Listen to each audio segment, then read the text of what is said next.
There's a lot of golf in the news these days, but down here in the Bayou State, we have a completely different meaning for par. That's right, we're going to learn a little something about the Public Affairs Research Council on this episode of the LaPolitics Lowdown, your video upload for the best and the worst in Louisiana politics.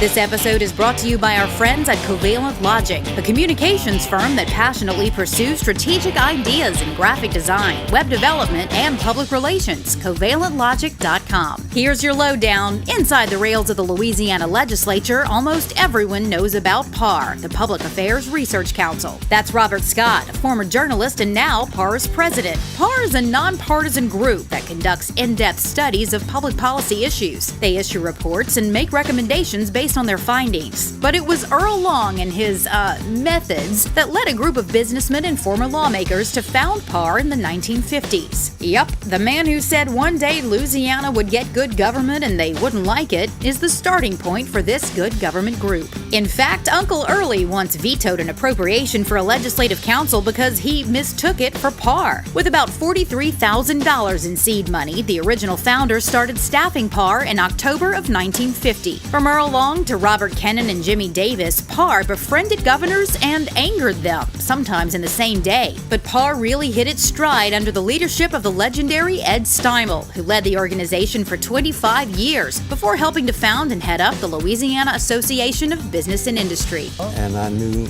almost nothing about government when I went to the Public Affairs Research Council, and I was in awe of all those researchers.